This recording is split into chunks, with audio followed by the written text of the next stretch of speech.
True. So I like this comment. So it says, ladies, travel one says, ladies, make the man work for you or let him go. What does work for you mean? Like what should we be looking for with the work for you? Do you guys think? I wish he would just phone, call What in and what I take from explain that that. is that we shouldn't just be so willing to give up ourselves freely to a man, allow a man to work for it, But what especially does that look like? I think especially sexually. Like you have some women out here that are leading with sex. But what I'm saying to you, what does him working for you look like? I think that's relative to the woman. So, everyone's language is different. So it just depends on, Like I need to where see your morals and where your values and what your vision is for the man that you want to, submit to or, have as your spouse or have as your ideal husband or your ideal man that would be a part of your household, lead your house, provide support. So I think it's relative to the woman. I need to see in the very beginning when I'm dating somebody, consistency is key. I need to see consistency. Don't give them the gems, Tam. Oh, right. Look at me. Let me shut up. Let me shut up. Oversharing. So now niggas gonna be in your DM every Friday, Tuesday at 3:00. Get them likes up. Let's get consistency with these likes. Get these likes. Sorry, That y'all. is funny. I'm trying to get the link so I can drop it because I don't know what. We got some people that want to join. Yeah, I'm trying Come to join us. but I don't know. Let's get a male perspective. Couple males How to perspectives. do it? Oh, one thing. Let's. I think we have a super chat. Let's do that real fast. R Cook 2486 $1.99. Thank you. How can you compare abortion to foster care? Who did that? Did I miss that? No, Della was giving an example when we were talking about morality and abortion. And the reason why I can is because we're in a space right now to where systems they are claiming that they want to save lives. And I believe one of the ladies said it, this is about saving white lives specifically.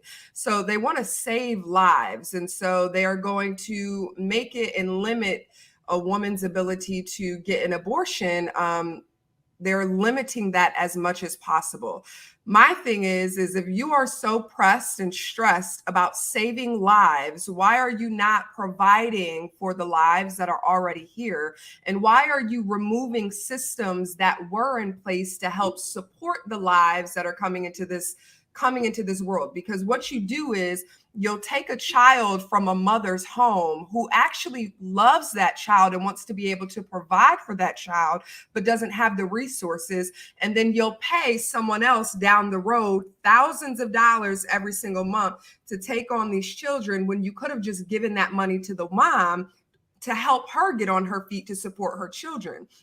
So you have all of these children that are in foster care that are being abused. You have stories like those white women that had all of those children in those foster children in their home, literally for government money, and then drove them and the children off of the cliff.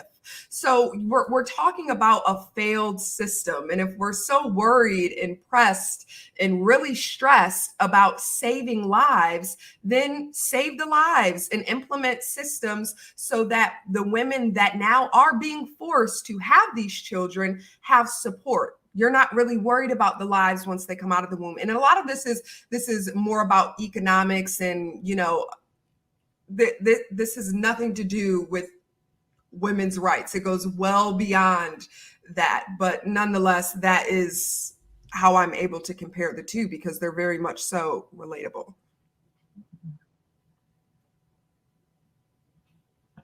Okay. Is there another? Okay. Sorry, I thought this was a good question. It's just Jay. Men and women have been deceived. Can y'all discuss how people can foster more nurturing, healthy connections? I like this one.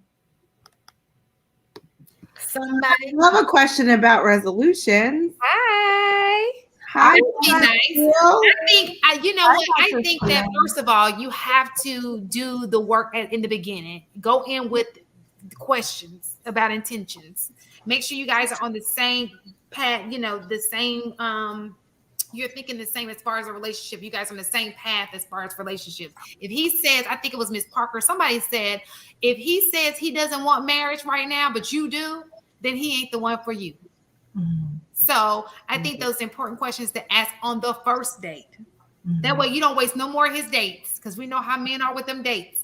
Don't waste no more of his time, none of his money. Get you some sweet tea and tell him this is not for me.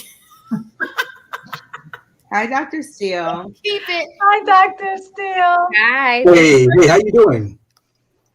Hi, Dr. Steele. I believe it or not, I actually also agree with Logic. I don't believe I'm saying this now, but Logic says that he waits for 8 months before. And that goes along with what Della was saying in regards to her reading something that says, you know, a person kind of can't keep up with their facade after 4 to 6 months. So I think Logic is right in that ballpark of trying to see who the person is for who they say they are. 8 months is definitely a long time to see how a person move, is definitely a long enough time to see, you know, to have those candid conversations and everything. So I kind of think that that's probably what people, maybe not 8 months if you don't think it, you know, for you for 8 months, but I do think along the lines of just in order to breed a healthy relationship, that you do need to get time before you get involved physically, because that physical. How about consistent? The 8 months, like not one of those breadcrumb in 8 months where it's kind of like, oh, and 3 months later he calls you and you're like, oh, stranger. You know, not that kind of 8 months. Danger. Mm-hmm. Like consistency. Right. 8 months. Maybe. Really getting to know each other. Mm-hmm.